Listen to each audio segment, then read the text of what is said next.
Perhaps we can get to work. Oh, no, we can't. My name is Harriet Stanley. I know you as Sheridan Whiteside. I saw this holly framed against the pine trees. I read what you wrote about Tess into the obscure. It was the nicest present I could bring you.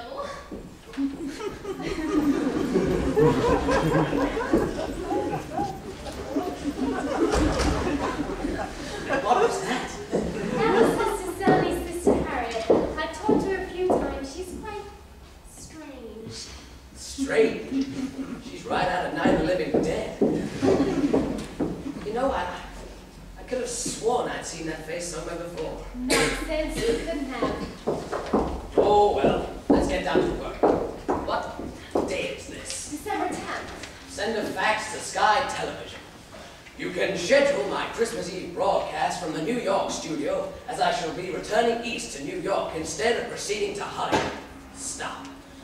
For special New Year's Eve guests shall have Sir Paul McCartney, Mikhail Gorbachev, Hillary Clinton, and Prince Harry beaming in from London. Whiteside. Are you sure you'll be all right by Christmas, Sherry? Oh, of course I will. Send a fax to Nelson Mandela, South Africa. Dear Boo Boo, schedule changed. Can you meet me July 8th, dinner 8:30, Whiteside. Wire a copy to the editor of the Atlantic Monthly. Do not worry, Stinky. Copy will arrive. Whiteside. Julian Lloyd Webber. Where is he? I'll find him. Counting on you January 4th, Metropolitan Opera House, for the charitable event for the Home for Paroled Convicts. As you know, this is a worthy cause and close to my heart. Carreras is personally promised me to appear. Would you have quiet supper with me afterwards? Dinner 8:30, Whiteside. If that's for Mrs. Stanley, tell them she's too low to talk. Hello? What? Hollywood? If it's Barbara Streisand, hang up. Oh, hello, Banjo. Banjo? Oh, Banjo, Maggie, you old oh. so-and-so. How are you, darling? Maggie, stop dribbling and give Oh, me a job. Chinese, Banjo, I miss you. Maggie, I want to talk to Banjo. He's gonna live. In fact, he's screaming at me right now. Here he is. Banjo, how are you, you fawns behind? And what are you getting me for Christmas? What news, my boy? How's the picture coming? Your what? Having your portrait painted? By whom? David Hockney? No, really? No, I'm all right. Yes, I'm being very well cared for. I've got the best horse doctor in town.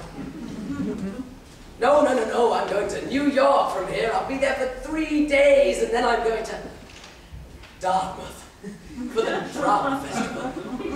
You wouldn't understand. Well, I can't waste my time talking to Hollywood riffraff. Kiss Julia Roberts for me. Goodbye. What do you want now, Miss Big Pan? It's your pills. One every 45 minutes.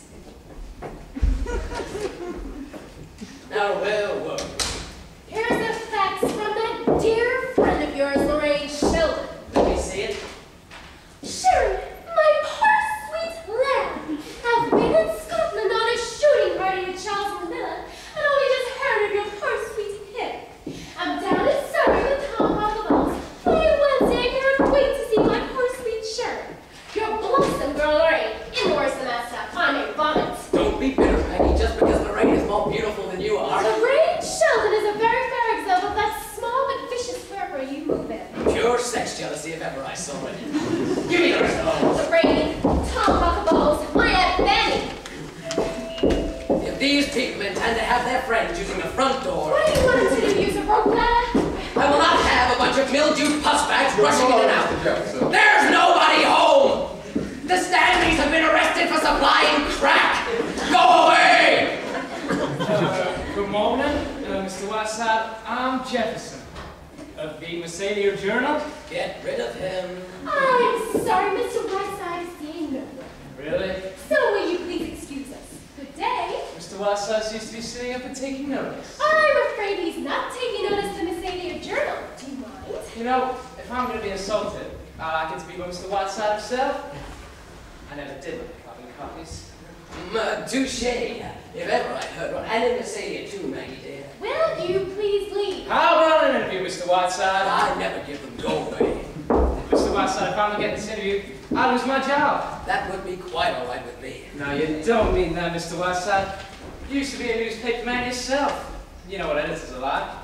Well, mine's the toughest one that ever lived. You won't get around me that way. If you don't like him, get off the paper. But I want to stay here and say what I want to say. Such as what?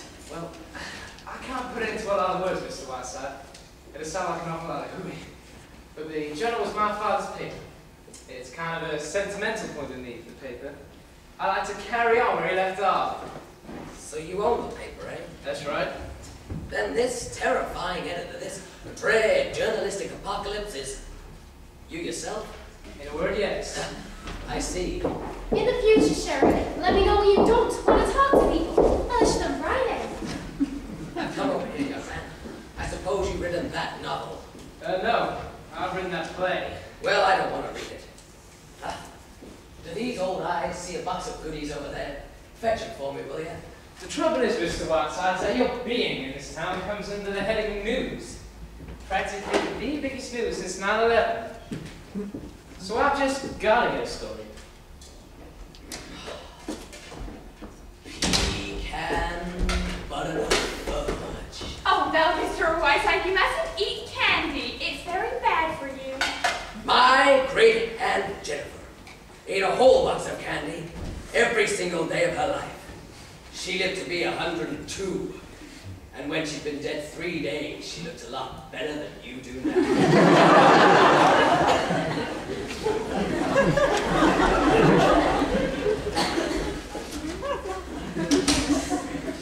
Now, where were we? You were about to say? I can at least report to my readers that chivalry's not yet dead.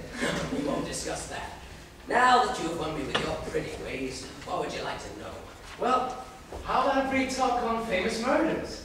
You're an authority on murder as a fine art. My dear boy, when I talk about murder, I get paid for it. I make more money out of the O.J. Simpson case than the lawyers did, so don't expect to get it for nothing. Well then, what do you think of Mercedes? How long are you going to be here? You know, things like that. Very well. A, Mercedes is a town of irresistible charm. B, I cannot wait to get out of it. And C, I'm going from here to Crockfield for my semi-annual visit to the Crockfield Home for Paroled Convicts, for which I have raised over $500,000 in the past 5 years. Sign this, please. This aging debutante, Mr. Jefferson, I retain only in my employ because she is the sole support of her two-headed brother. I see. Well, thank you very much, Mr. Whiteside. You're very kind. Oh, and by the way, I'm a poker player if you need one while you're here. Very well. How much can you afford to lose? Sherry! Max! Max, you incredible beetle hound, what are you doing here? I explain, Sherry. First I kiss my little Maggie. Thanks, darling. What a surprise. The enchanted Metz. Jefferson, you're standing in the presence of Professor Adolf Metz, the world's leading authority on insect life. How'd you do? How do you do? Well, Sherry? Metz, stop looking at me adoringly. Tell me why you're here. You are sick, Sherry, so I come to cheer you. Jefferson, he makes 3 pages in Encyclopedia Britannica. He stayed 2 years in a cave with only plant lice. Didn't you, like a little hookworm? Oh, please, Sherry, you embarrass me. I brought for you a present to validate the hours. Please. John. I said to my students, boys and girls, I need a present for my sick friend Sheridan Whiteside. So you know what we did? We made for you a community of Pericometa americana, commonly known as the American cockroach.